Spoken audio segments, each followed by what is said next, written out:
Sejam bem-vindos novamente. Estamos juntos para discutir um pouquinho sobre o próximo livro do Novo Testamento, Atos dos Apóstolos.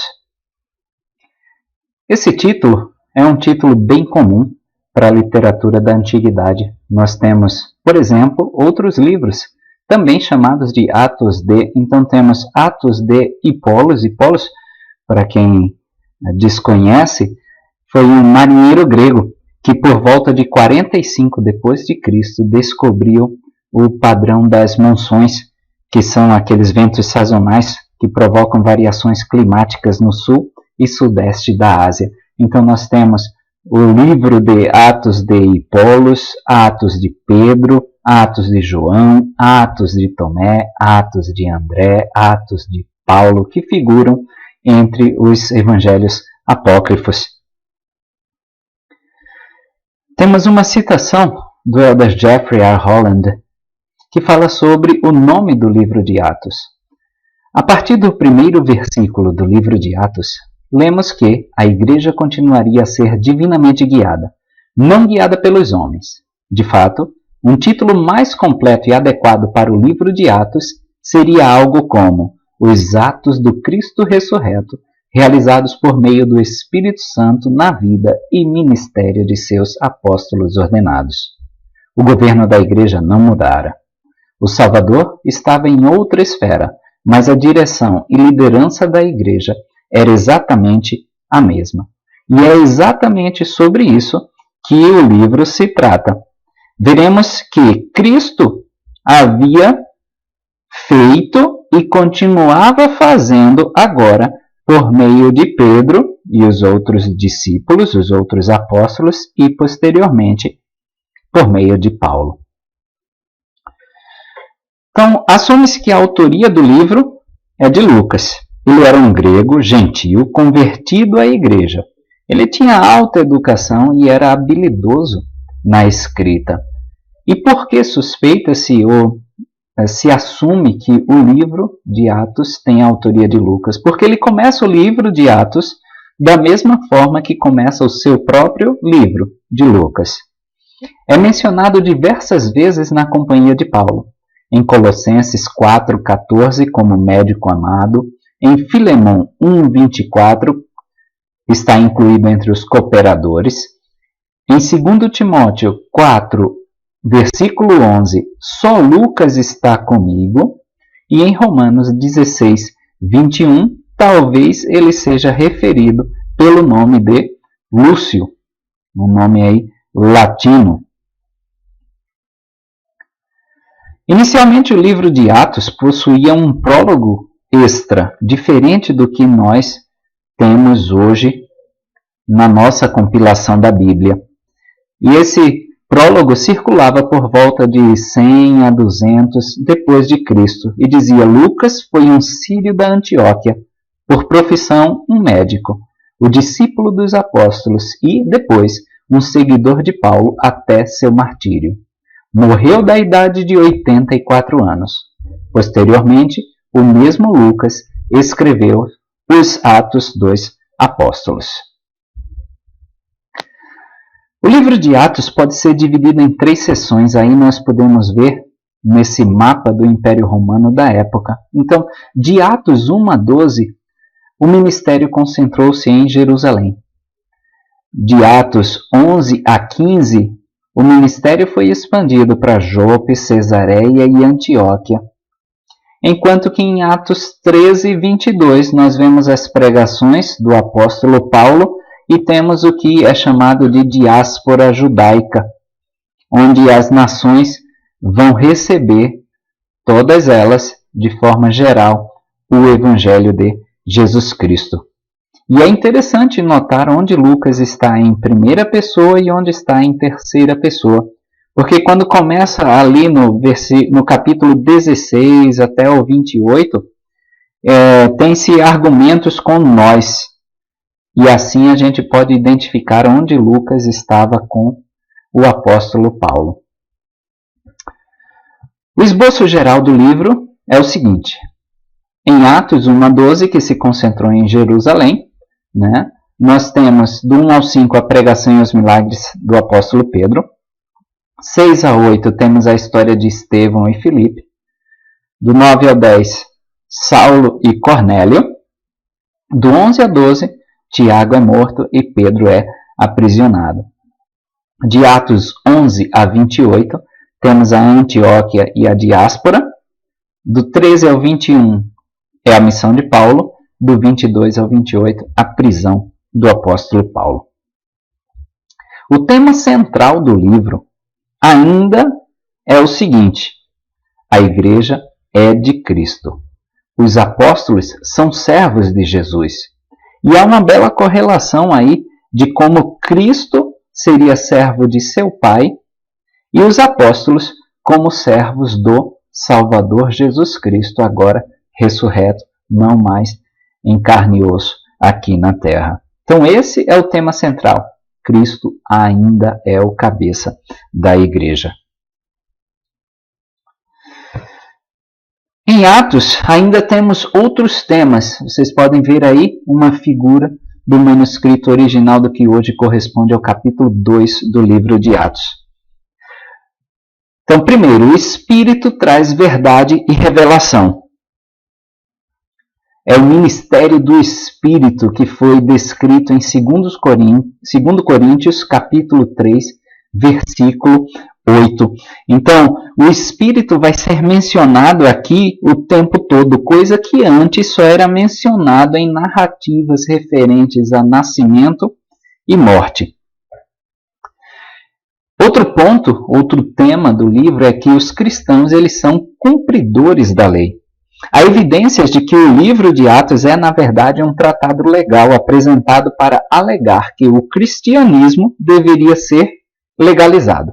Só existiam cerca de 6 religiões no Império Romano. O judaísmo era uma delas. E os cristãos estavam tentando se divorciar desse grupo. Não queriam ser classificados como uma ramificação da religião judaica. Nem os judeus queriam também que eles, os cristãos, fossem vistos assim, como uma ramificação. Temos mais testemunhas de Jesus como Redentor. Todos podem ser os escolhidos de Deus. E vai se falar também sobre o retardo na segunda vinda do Rei Jesus. O livro também vai deixar claro que Cristo não retornaria imediatamente, o que pode ter sido um desafio para os primeiros cristãos. Temos um prólogo no iniciozinho do livro. Atos, capítulo 1, versículo 1 a 5, vai ser dedicado. As hipóteses são a uma única pessoa, um oficial romano de alta patente, ou dedicado a todos os discípulos. Porque, veja, quando ele escreve, fiz o primeiro tratado, ó Teófilo. Então, Theo, significando Deus em grego. E filo, que gosta, que ama, que é amigo. O primeiro tratado aí que ele se refere é o próprio livro de Lucas. Então, esse livro, esse pergaminho, pode ter sido escrito para todos aqueles que gostam, que amam, que são amigos de Deus, que são discípulos de Cristo.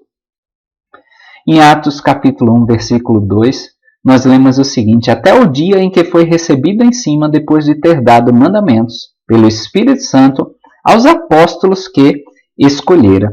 Então, logo após os 40 dias de ministração, os apóstolos seriam instruídos pelo Espírito Santo. Esses 40 dias de ministério, o Salvador ele se apresenta vivo com muitas e infalíveis provas. E falando no que diz respeito ao reino de Deus, ele diz também que eles não deveriam se ausentar de Jerusalém, mas que esperassem a promessa do Pai. Que eles seriam batizados com o Espírito Santo, não muito depois destes dias.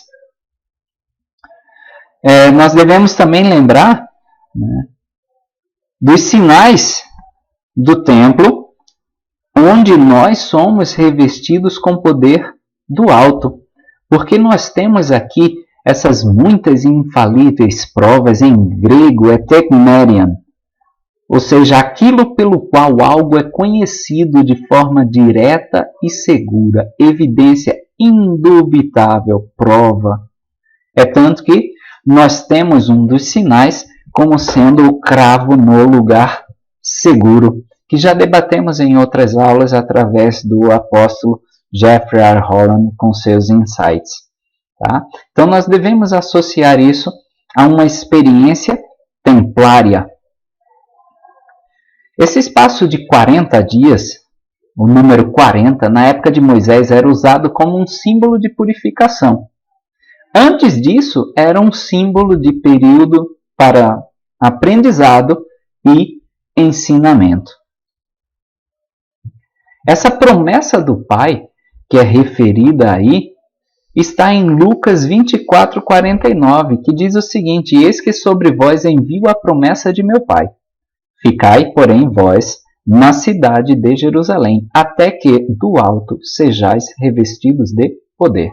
E é isso que nós fazemos no templo. E recebemos sinais que conhecemos de forma direta e segura.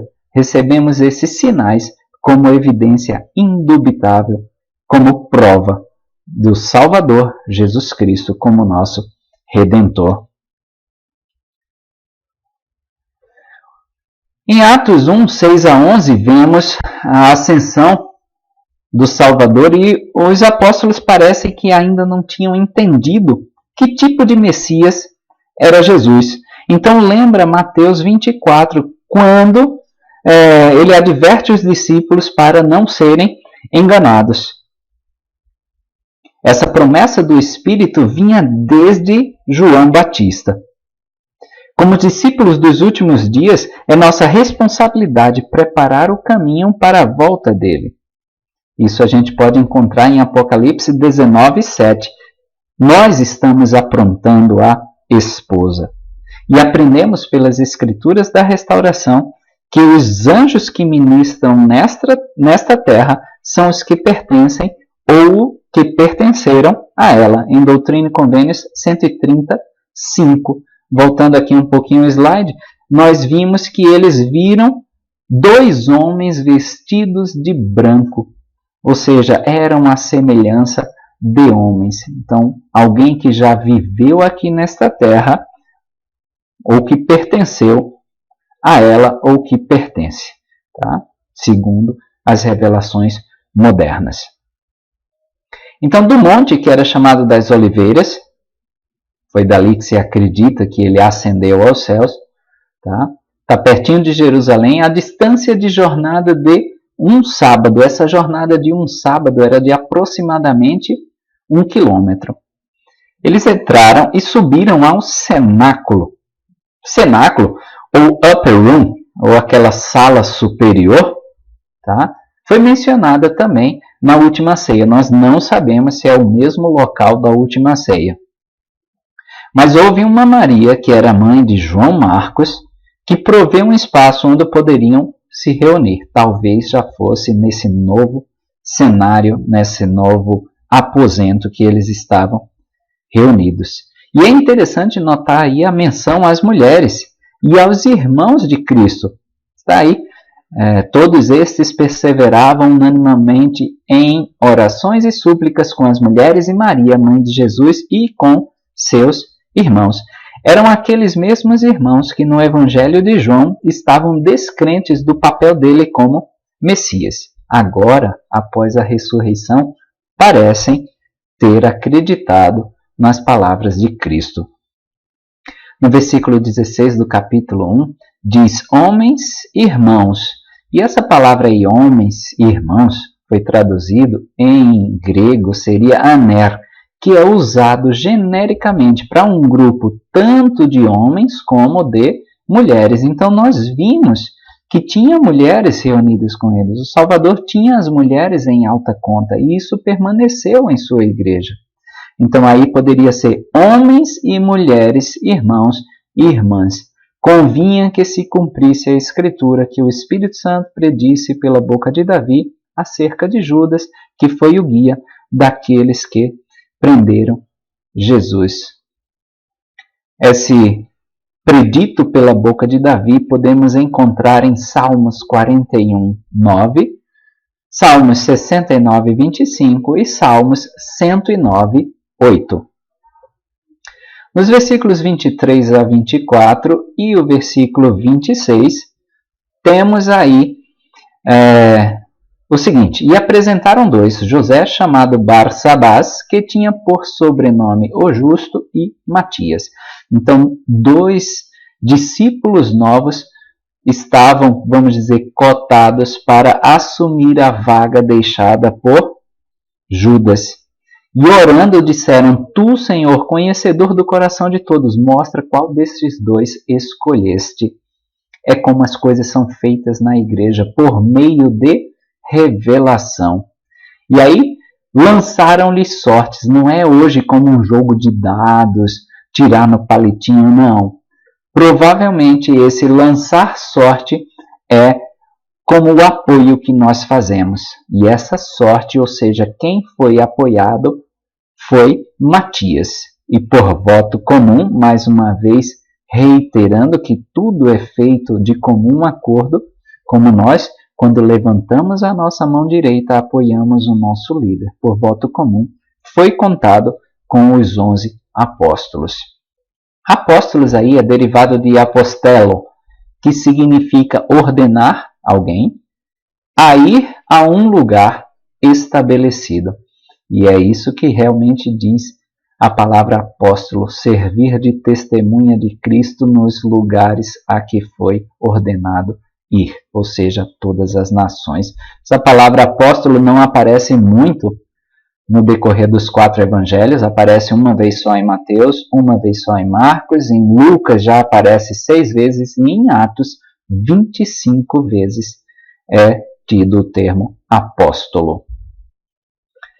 A festa de Pentecostes celebrava o retorno de Moisés ao Monte Sinai com os filhos de Israel após deixarem o Egito. Então eles fogem do Egito e aí onde Moisés recebe a manifestação do Senhor, os mandamentos e quer levar todo o povo para subir, para se encontrar com Deus, é no Monte Sinai, e Pentecostes celebrava justamente isso. O nome é derivado de 50 dias após a Páscoa, ou seja, eram 7 semanas de 7 dias, o que dá o total de 49 dias, e no dia seguinte, mais um dia, Pentecostes, totalizando assim 50. Também é conhecida como Festa da Colheita ou Festa das Semanas. Aproximadamente é o finalzinho de maio para começo de junho. E o dom do Espírito Santo vai ser mencionado em Atos 2, versículos 2 e 3. João 14, 26 era a promessa antiga. João 16, 7 a 15. O vento, símbolo do Espírito, nos remetendo à criação, nos remetendo aí ao sopro do fôlego da vida que foi soprado por Deus em nossas narinas. Tá? Porque o versículo diz: e de repente veio do céu um som, como de um vento veemente e impetuoso, e encheu toda a casa em que estavam assentados.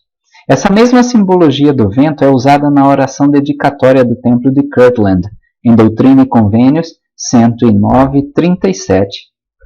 E Joseph Smith já dizia que quando alguém recebe o Espírito Santo, recebe revelação. E foram vistas por eles línguas repartidas como que de fogo, e pousaram sobre cada um deles e delas. E todos ficaram cheios do Espírito Santo e começaram a falar noutras línguas, conforme o Espírito Santo lhes concedia que falassem. Aí foi uma manifestação visual do batismo de fogo. Em Doutrina e Convênios, seção 46, do versículo 10 ao 29, nós temos um discurso sobre os dons do Espírito. E o profeta Joseph Smith, no periódico Times and Seasons, de 15 de junho de 1842, disse o seguinte: o dom das línguas é, talvez, o menor de todos os dons e, ainda assim, é o mais procurado. Não sejais tão curiosos sobre as línguas. Não falai em línguas, exceto quando houver um intérprete presente. O propósito das línguas é falar a estrangeiros. Nós temos o dom da fé, por exemplo, temos o dom da cura, da caridade, da humildade, do testemunho, e buscamos somente o dom das línguas. Nós podemos ver esse dom hoje na igreja através dos missionários, que vêm de línguas estrangeiras para falar a estrangeiros, e aí nós vemos uma profusão desse dom das línguas. Aqui nós temos uma visão geral da diáspora judia, que ocorreu no primeiro e segundo século ali depois de Cristo, porque em Atos 2:5 é citado que em Jerusalém estavam habitando judeus, homens religiosos de todas as nações que estão debaixo do céu. Então parece que eles receberam o Espírito Santo na casa, no cenáculo, e aí eles saíram para pregar. Saíram daquela casa ali para pregar. Os israelitas estavam dispersos desde o cativeiro da Babilônia, e a festa de Pentecostes foi o motivo dessa peregrinação a Jerusalém. E quando ele diz aí judeus, homens religiosos, era aplicado àqueles judeus conversos que acreditavam nos ensinamentos do monoteísmo, ou seja, de um único Deus, e da lei de Moisés, mas que não foram circuncidados. E por que não foram circuncidados? Porque essa operação era frequentemente fatal para esses homens adultos. Então não eram considerados gentios. O evangelho somente foi pregado para os gentios a partir ali de Atos 10, é quando temos o registro. Cada um ouvia na sua própria língua e estavam maravilhados. Eles compreendiam a pregação que estava sendo ministrada. Em Atos 2:7, há um registro dessa maravilha deles. Não são galileus todos esses homens que estão falando? Como é que eu ouço na minha própria língua? Na Anchor Bible, podemos ver uma tradução um pouquinho diferente, que também faz muito sentido.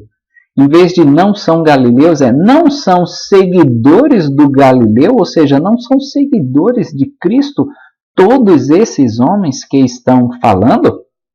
Alguns até diziam que eles estavam bêbados. E Pedro rebatia dizendo, não, era só 9 da manhã. Isso vocês acham em Atos capítulo 2, versículo 15. É só 9 da manhã, então eles não estão bêbados coisa nenhuma. No versículo 16 ao 20, vai citar a profecia de Joel, que é mencionada por Pedro. E essa profecia foi parcialmente cumprida no dia de Pentecostes, mas ainda será plenamente cumprida, como Moroni afirmou para Joseph Smith, quando da sua primeira visita ali a Joseph, em Joseph Smith História 1, versículo 41, diz que ainda não havia sido cumprida a profecia citada por Pedro, que foi parcialmente cumprida em Pentecostes e que foi dada por Joel, está lá no capítulo 2, versículo 28 a 32. Sobre esse finalzinho, esses sinais aí de quando será cumprida, nós podemos ler muito mais em Doutrina e Convênios 29:14, 34:9, 45:42, 88:87 e em Apocalipse capítulo 6, versículo 12, sobre esses finais dos tempos. Em Atos 2, 22 a 24, Pedro testifica fortemente e corajosamente sobre Jesus Cristo, dizendo a este, sendo entregue pelo determinado conselho e presciência de Deus, tomando vós o crucificastes e matastes pelas mãos de injustos, ao qual Deus ressuscitou, libertando-o das dores da morte, pois não era possível que fosse retido por ela. Então, a crucificação e ressurreição de Cristo haviam sido determinados no conselho dos céus. Era parte do plano do Pai. É isso que ele fala, sendo entregue pelo determinado conselho, aquele grande conselho dos céus. No versículo 27 diz: pois não deixarás a minha alma no inferno, nem permitirás que o teu santo veja a corrupção. Nós já havíamos discutido que o Salvador abriu as portas da prisão, concedendo acesso ao paraíso. Esse versículo é uma referência a Salmos, capítulo 16, versículo 10. Era uma profecia sobre Jesus Cristo. A tradução de Joseph Smith altera de inferno para prisão. Então diz: pois não deixarás a minha alma na prisão, nem permitirás que o teu santo veja a corrupção. Então ele abre as portas da prisão para ir ao paraíso. E todos que ouviram isso se compungiram no coração, está lá no versículo 37, e atenderam ao chamado de arrependimento feito por Pedro, no versículo 38. E se batizaram aproximadamente 3.000 pessoas, como podemos ver no versículo 41. Então, arrependimento é a mensagem mais ensinada no livro de Atos. Atos 2, 42 a 47, registra aí o modo de vida dos cristãos, os verdadeiros seguidores de Cristo. Então diz que perseveravam na doutrina dos apóstolos, que era a doutrina de Cristo, na comunhão, no partir do pão e nas orações. Todos os que criam estavam juntos e tinham tudo em comum. Repartiam com todos as suas propriedades e bens, segundo a necessidade de cada um. Interessante, perseverando unânimes todos os dias no templo. Nós vemos aqui um vislumbre da lei da consagração que já era vivida por esses apóstolos do Senhor. E naquela época, como não se tinha uma sinagoga estabelecida, uma igreja estabelecida, eles se reuniam aí em suas próprias casas. É por isso que está dito, repartindo o pão de casa em casa. E o número de conversos não parava de crescer. Crescia a cada dia mais. Atos capítulo 3, quando Pedro e João estavam subindo juntos ao templo, à hora da oração, que é a hora nona, ou seja, aproximadamente 15 horas, está lá em Êxodo, o sacerdote ele recitava uma prece ao Senhor, uma bendição ao povo, que é a mesma que está registrada em Números, capítulo 6, versículo 25 a 26. E a porta formosa que é mencionada neste capítulo é esse East Gate, ou o portão leste, a porta leste, chamada de Formosa. Em Atos, capítulo 3, versículo 7, a gente vê uma referência à mão do convênio como a mão direita, quando ele o toma pela mão direita. No capítulo 3, versículo 11, diz: e apegando-se o coxo que fora curado a Pedro e João, todo o povo correu atônito para junto deles, atônito, sem compreender, maravilhado, ao pórtico chamado de Salomão. Vocês podem ver aqui na figura, Solomon's Porch.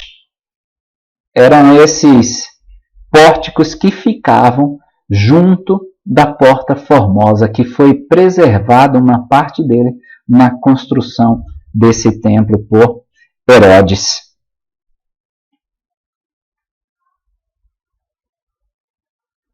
E aí o Salvador é mais uma vez sendo referenciado aí por Pedro, vai testificar de Cristo depois que esse coxo é curado.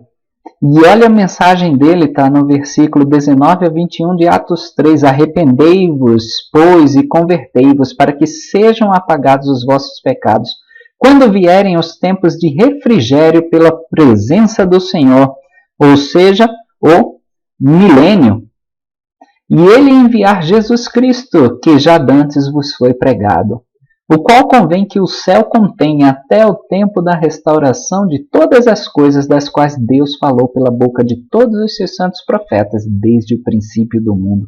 Ele já previa a restauração de tudo como aconteceu em nossa época.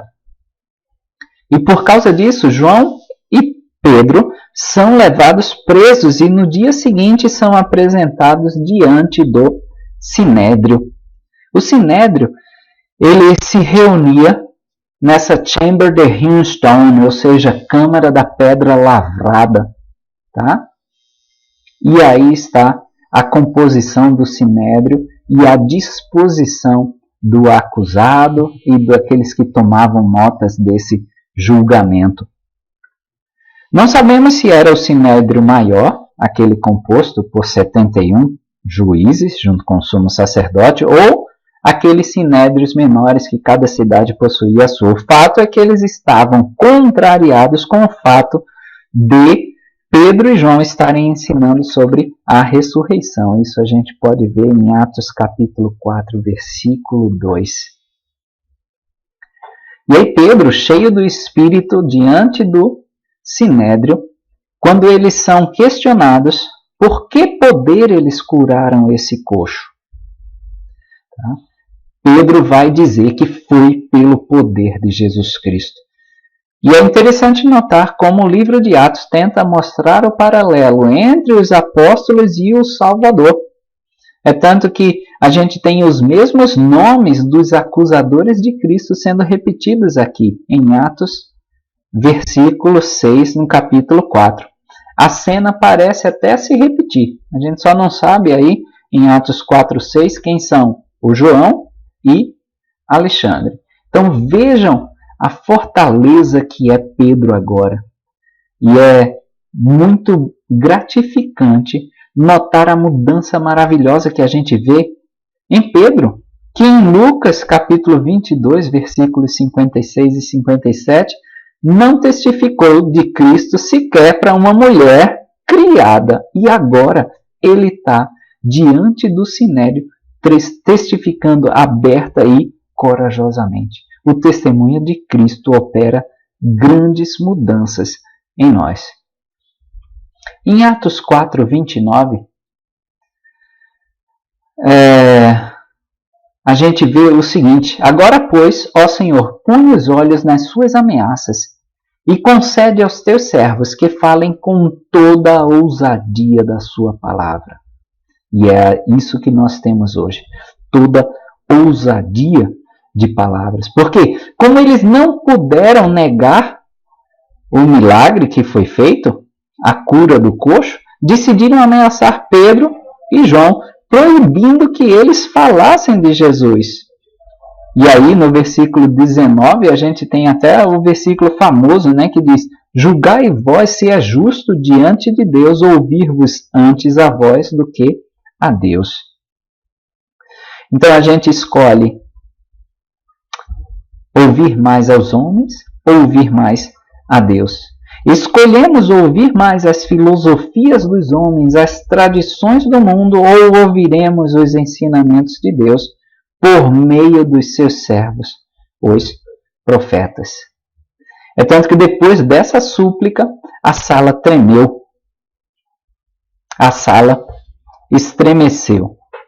E mais uma vez, nos versículos finais desse capítulo, nós vemos falando sobre a lei da consagração. Temos até a história de José Barnabé, que vendeu tudo, no versículo 36 lá, e depositou aos pés dos discípulos. E sobre a lei da consagração, que já falamos um pouquinho, ela se baseia nesse tripé. É uma mordomia que nos é dada de acordo com o nosso arbítrio, e nós seremos responsabilizados por essa mordomia dada. É assim que funciona a lei da consagração, e ela ainda está em vigor. Ainda somos requeridos a cumprir. Fazemos convênios de consagração no templo, na casa do Senhor. Nos é pedido nossos talentos, nosso tempo, nosso intelecto, nossas forças para construção do reino, estabelecimento do reino de Deus aqui na terra. Alguns santos, eles tinham dificuldade em cumprir com a lei da consagração, como nós hoje em dia. E vemos uma história curiosa sobre Ananias e Safira. Ananias e Safira venderam uma propriedade que tinham por um preço e trouxeram um valor menor dessa venda para os discípulos, para os apóstolos. Eles retiveram para si uma parte, eles não consagraram tudo ao Senhor. E Ananias morre, e aí eles vão enterrar Ananias, e aí quando chega depois a esposa, questionada pelos apóstolos, ela também diz que vendeu e ela termina morrendo. Eles tinham ciência que estavam lesando a Deus, que estavam indo contra os mandamentos de Deus. Então essa história, né, pode ser chocante, e é chocante, é tanto que toda a igreja está lá registrada em Atos 5:11, e veio um grande temor a toda a igreja e a todos os que ouviram essas coisas. Eles ficaram com medo. Né? Nós precisamos deixar chegar a esse ponto para cumprirmos com a voz do Senhor, para ouvirmos a voz do Senhor. Não precisamos. Tá? O Senhor nos dá mandamentos por amor. Não precisamos cumpri-los por temor. Em Atos capítulo 5, versículos 12 e 15, diz que muitos sinais e prodígios estavam sendo feitos pelos apóstolos. E aquele mesmo Pedro que negou a Jesus Cristo, vejam agora, traziam todos aqueles enfermos para as ruas e colocavam para que a sombra de Pedro, quando passasse, cobrisse alguns deles e os curasse. Dá até para lembrar do surto de malária, em 22 de julho de 1839, quando Joseph ia de casa em casa, de tenda em tenda, curando as pessoas. Pedro e outros apóstolos, eles foram presos novamente, porque estavam cheios de inveja, aquele pessoal do Sinédrio ali, como está registrado em Atos 5-17. Lembrar que eles eram saduceus, ou seja, não admitiam ressurreição. E Pedro e outros apóstolos, justamente falando sobre ressurreição, infringiam uma crença básica deles. E aí, quando Pedro e os demais apóstolos estavam presos, teve um anjo do Senhor que foi retirá-lo de lá. E as palavras do anjo, quando retirou Pedro da prisão, foi que eles fossem ao templo pregar. Está registrado em Atos 5:20.